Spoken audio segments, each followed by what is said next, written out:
Alrighty.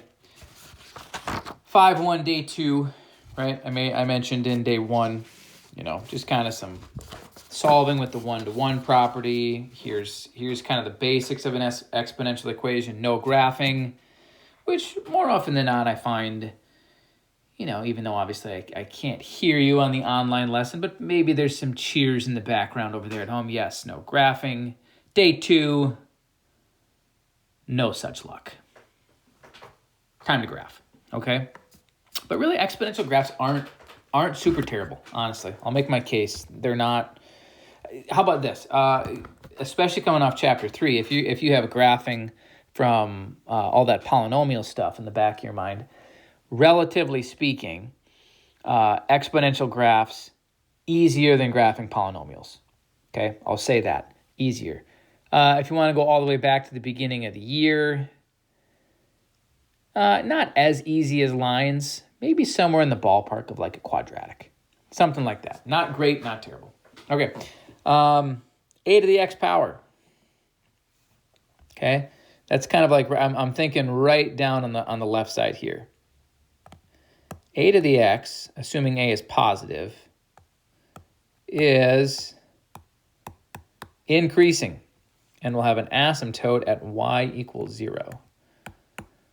Okay, now that's a big thing with these graphs, right? Now to do this part here, I'm gonna zoom, just because I'm really gonna focus here for the next couple minutes.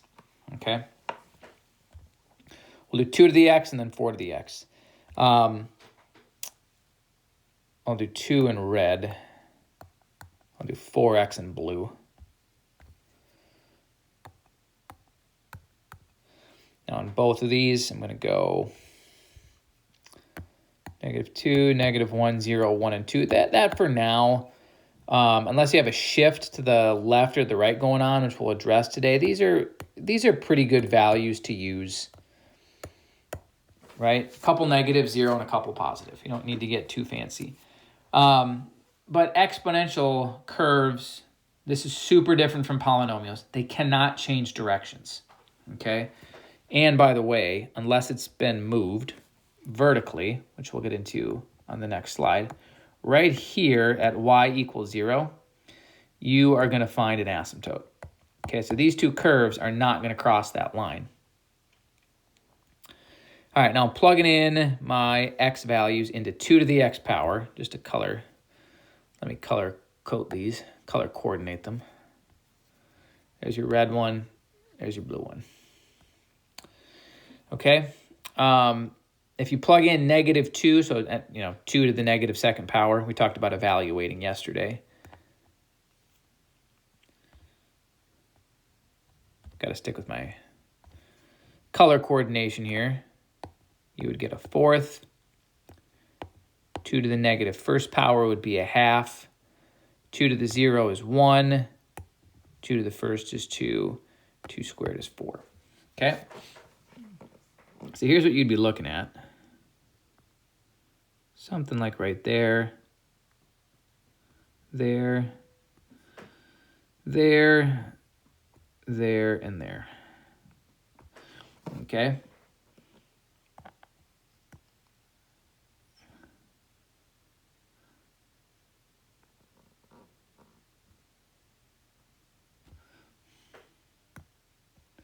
That's 2 to the x power, right? Now that you see a picture of it, I think you probably agree with me that, yeah, when you compared that to polynomials, right?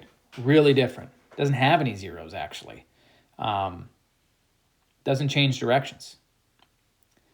Just a regular increasing exponential curve. I'm going to change the base to 4, right? Really to just show you one thing that's probably fairly obvious and you already knew, but it's important enough to address it here. Okay, I'm doing the same thing, just plugging in these x values, but I'm now using 4 to the x. All right, what you're going to see happen with 4 to the x power is it's just going to increase faster, okay? This is actually going to be even smaller, a little bit smaller. Here, 1 would go up 4, and then 2, right, would have to go all the way up to 16. Here's 4, 5, 6, 7, 8, 9. I mean, like right up there. So it still have this asymptote it would approach over here. But then once it gets positive, it would increase really, really quickly. Okay, if you make the growth rate bigger, that's the number at the bottom, it increases faster. Big thing to notice on the left, though, with the asymptote, you could play around with this all you want. Right? You could take 2 to the x, 4 to the x, put in whatever negative number you want, right? You can't get 0 and you can't get a negative. As those numbers get really negative, they get super, super close to 0. And that's all they do, okay? All right, I want to show you one other thing. Here's the whole slide again. You know, I kind of quickly cut off that first sentence. Hopefully you had it all.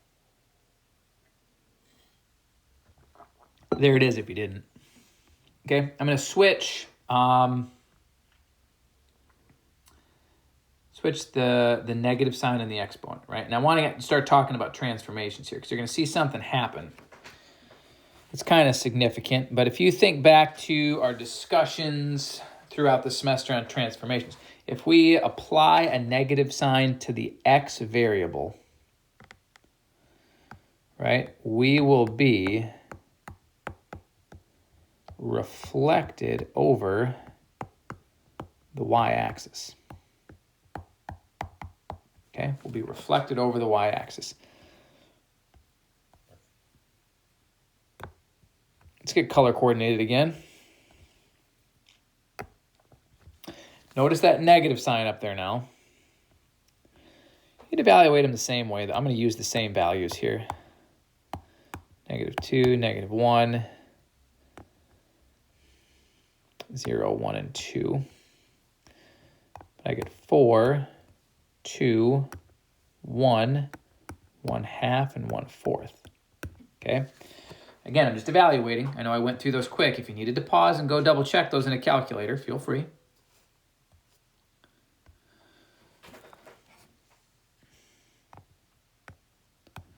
Here's 4 to the x. Let's stick with those values. 16, 4, 1, 1/4, 1/16. That's what would go on. By the way, a vertical shift, right? I'm going to get to this on the next slide here, is the only thing that would move our asymptote. If you're looking at an exponential graph and you're like, hey, there's no plus or minus at the end. This thing didn't get bumped up or bumped down.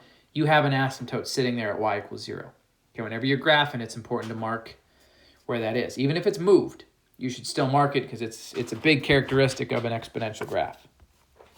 Okay. All right, so I'm back to 2 to the negative x, right? So here is my y-axis, right? My vertical one.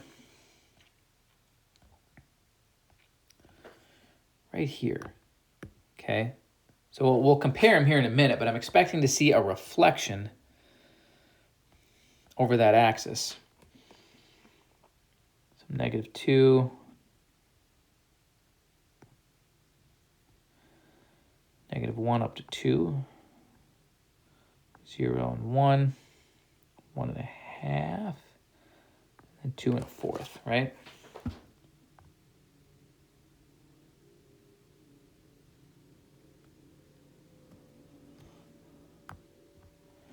Two to the negative x.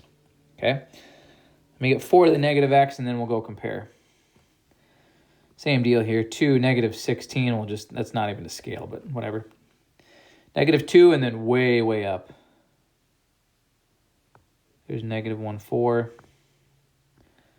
0, 1, 1 1/4, and 1/16.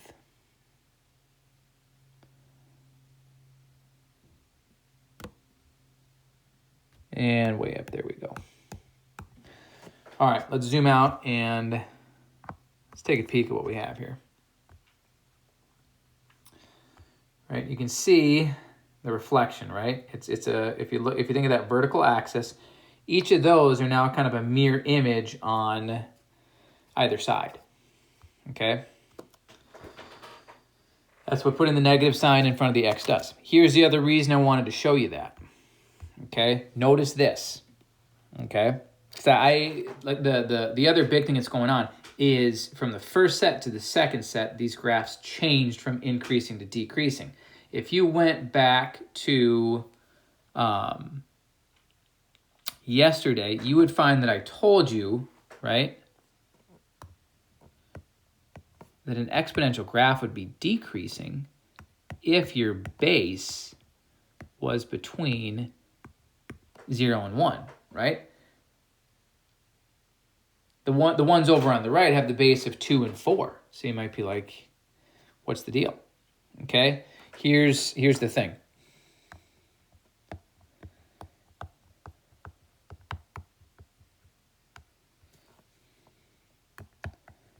If you have that negative up front, you still have a decreasing graph.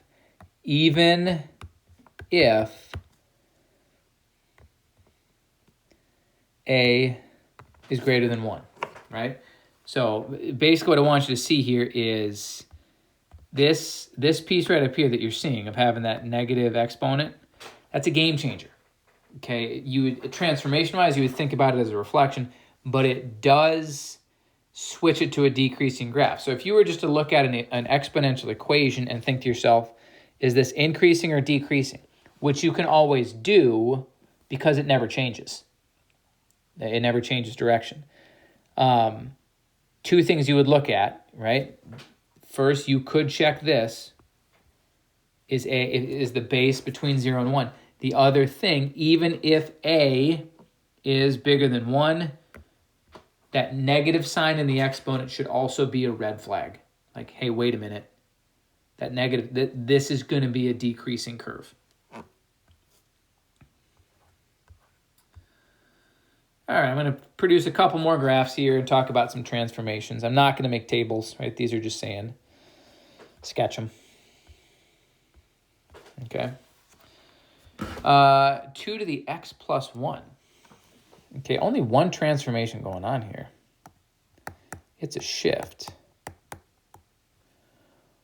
1 unit, right? We had said before, when you're talking about a shift, if the shift is applied directly to the x variable, right?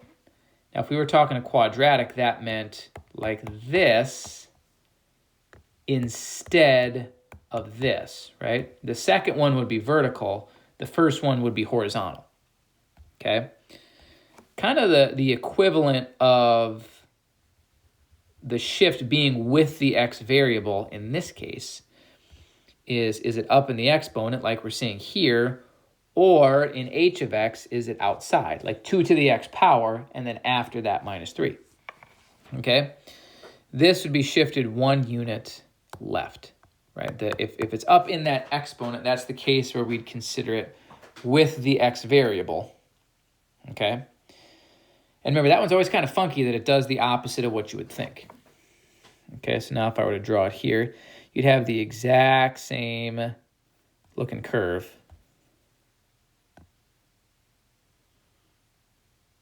Everything is just kind of 1 unit over to the left, okay?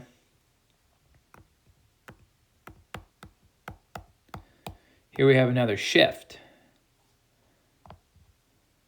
The vertical is always straightforward. It does what you think it would do. That's shifted 3 units down, okay?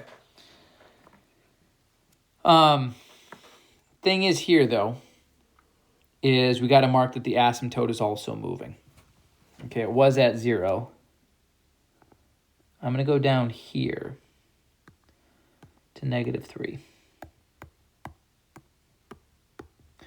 And mark that, because now this curve is going to be right there. And then come up and kind of do the same thing, but it will always be 3 units less. Okay, but that's the one you might need to star there, that if you see that type of transformation going on, you know, the asymptote moves in that case. Now it's a horizontal asymptote. So that's why you saw on the first one over here, when it was shifted 1 unit to the left, the asymptote didn't move, right? If I wanted to mark it on there, I still could have gone and just said, hey,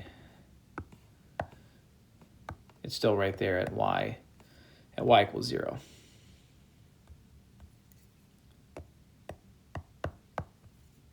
Okay. But if you have that because that shift up or down is going to move it. Now, the other really nice thing is a lot of times that number itself will tell you exactly where it's at, right? No coincidence that it was shifted down 3 and then the asymptote ends up being at -3. Okay, not a coincidence by any means.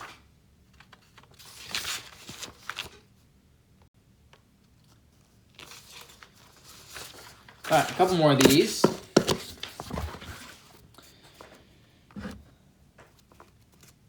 We'll kind of sketch here.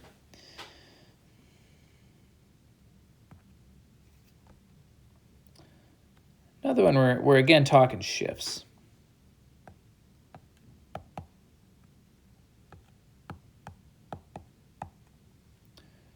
Two units right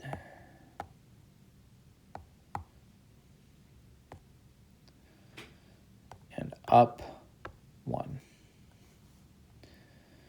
Okay, so the first thing I would do is go to my asymptote right here. I see that shift up 1. I gotta mark that the asymptote has gone up to -1. And from there, I would just make it clear that this is a little bit farther over to the right. Right, mine's just a sketch. Should be 2 units. Mine's probably not exact, but should be 2.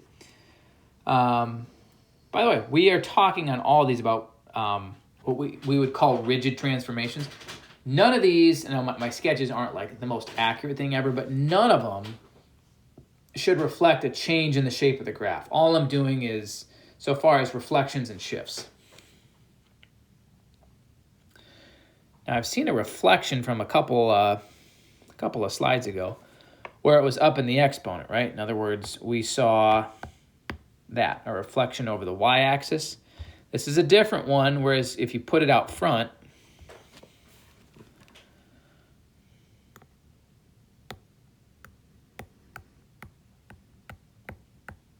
it's another reflection. Reflected over the x-axis. Okay? Asymptote doesn't move. Essentially what you'll have is just a mirror image right here. And it'll look something like that. Okay? Kind of makes it into a funny looking graph. If I had to say in terms of application problems, which reflection is more common, it's probably the reflection over the y-axis that you would just kind of naturally see come up a little bit more than you would this one.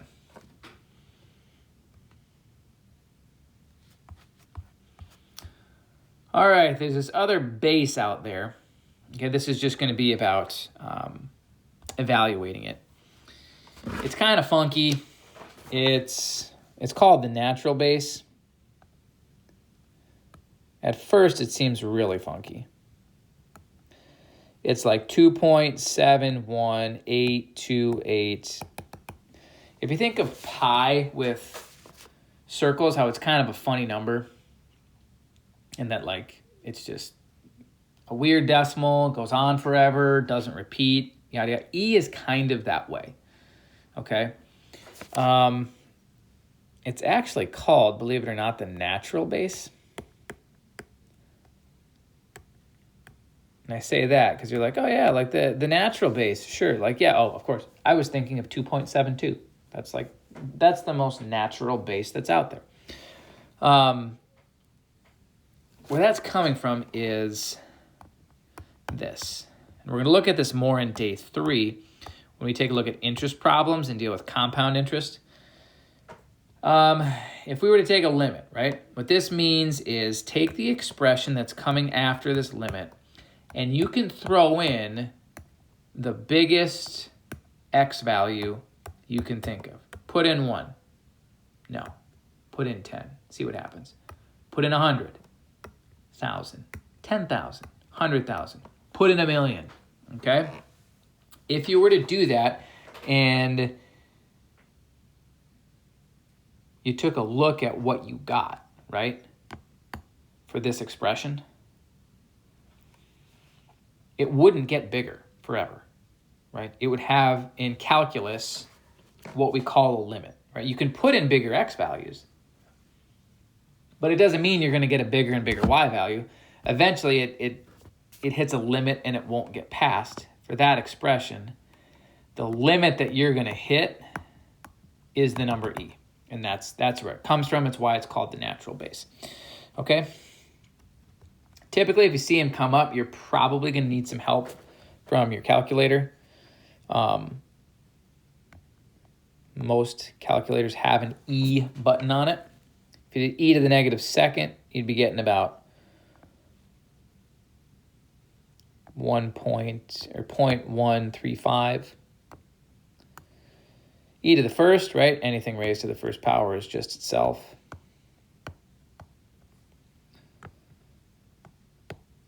Even though it's called the natural base, it's kind of a weird base with its long decimal. So the point I'm trying to get you the point I'm trying to get across here is you're going to see base E a lot. Get familiar with your calculator. That's where you're going to have to go do it because you're typically dealing with decimals when it comes up. If it helps, you can always think of a number with E. I mean, if you wanted to keep it really basic, it's like 2.72. Like that's about the value when you see base E. Okay, all these answers that I'm getting, this is from just punching them into a calculator. Now, again, I don't know exactly what type of calculator you have. If you have a TI-84, okay, the E button is over on the left side. You have to hit the second button first, but it's like third from the bottom, okay? It's like left side, third from the bottom, okay? I think we will leave it at that for now. We're going to do some applications in day 3, and we're going to see base E show up again.